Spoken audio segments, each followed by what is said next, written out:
Hello once again, YouTube. This is Whiskey Whispers, and I'm just going to record a short little response video here. Liberty Whispers recorded a question and answer session today, where he took a bunch of questions from some of his subscribers, and he issued a challenge. He was talking about the importance of cheese at one point, and he issued a challenge to listeners to create a show and tell video of their favorite cheeses. And while I don't have these cheeses on hand, cheese is something that I feel strongly about, and I have often, I'm being 100% serious here, I think the measure of a person, and perhaps the strength of your friendship, can be judged based on the type of cheese that they like. And I think this is doubly important because it's always been my belief that most cheese, at least when you look at it, when you smell it, most cheese seems as though it was created based on a dare.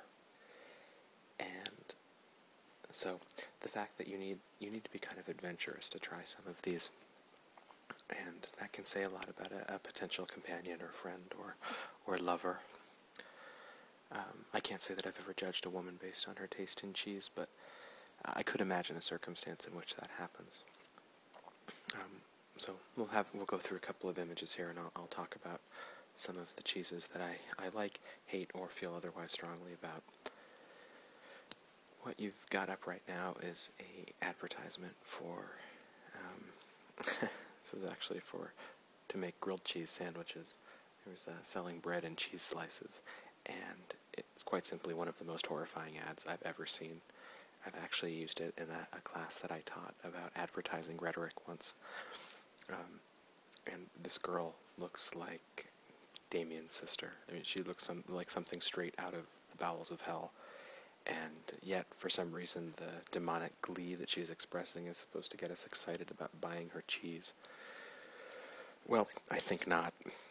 Nevertheless, cheese slices, while not technically cheese, that's more like processed compressed oil and hydrogenated ass. Nevertheless, processed sliced cheese has always got a place in my heart. I loved it. Always loved it as a kid. Even love it as an adult. It's great in grilled cheese sandwiches. Great with tomato soup. Excellent on a sandwich. Great comfort food. Okay, so the next cheese I'm going to talk about is the often maligned Munster cheese. I love Munster because it has a great spelling. Its pronunciation does not sound like it's spelling, so it automatically endears itself to me. Also, when you look at a kind of loaf of Munster cheese, it looks like an industrial accident. It has this bizarre orange sheen around the rind on the outside. The cheese itself, once you slice it, is often peppered with these little flecks of orange. It has this weird kind of waxy consistency to it. It doesn't melt well. When you try to melt it, it gets really greasy and gross. And for some reason, and it's also kind of tasteless. But at the same time, there's something undeniably lovely about Munster cheese, and I think because it's kind of an underdog, I will always love it. Alright, so the next one on here, and this is actually very much in earnest, smoked gouda. I can't say enough good things about smoked gouda. The Dutch really know their cheese, yo. Smoked gouda is excellent in a fondue. It's great on a sandwich. It's great with wine, especially red wine. Plus, I love, call me weird, I love the rind. I love that kind of brown, otherworldly, waxy business around the outside of the cheese. Smoked Gouda just tastes like, I don't know, you're eating part of Smokey the Bear. It's just fantastic. So I can't say enough good things about smoked Gouda. Alright, next on our cheese cavalcade here is havarti, especially dill-flavored havarti. This is kind of in the same category as Gouda for me. Nice, semi-soft cheese, very versatile, great with crudité or crackers, excellent in a sandwich, not so great on a fondue, kind of disgusting to look at because it looks spongiform. Out here in the desert, there are lots of little Mexican places that sell tripe, and if you're not familiar with tripe is the lining of a cow's stomach, and it's used in the production of soup. It's kind of special hangover soup that's sold on Sunday mornings here. Actually, Saturday and Sunday mornings all over the city. Anyway, havarti looks like tripe a little bit when you slice it. Looks gross, tastes amazing, very mild, very versatile. Big ups to havarti. Okay, moving right along here.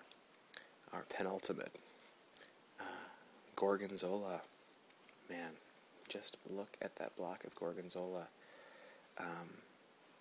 You look like if you eat that, you are going to be punished. It looks disgusting.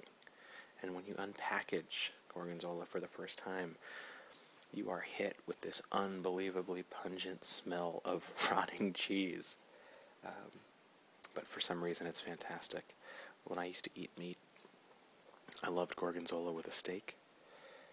Pretty much any kind of good red meat, gorgonzola is excellent with. It's also great on salads. It melts surprisingly well. It's great if you're making a cream sauce for pasta. Gorgonzola, how I love you. And the last thing I'm going to talk about here is technically not a cheese. It is, how do I put this? It's a joke. It's a cosmic joke is what it is. And that is head cheese. So take a look at this. This is a loaf or slice of a loaf of head cheese.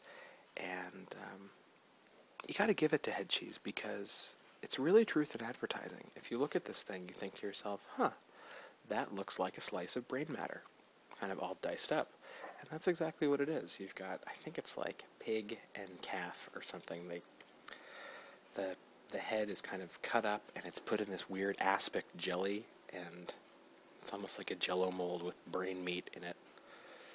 And it's one of the more disgusting things on the planet. Right up there with haggis, actually, which I had for the first time.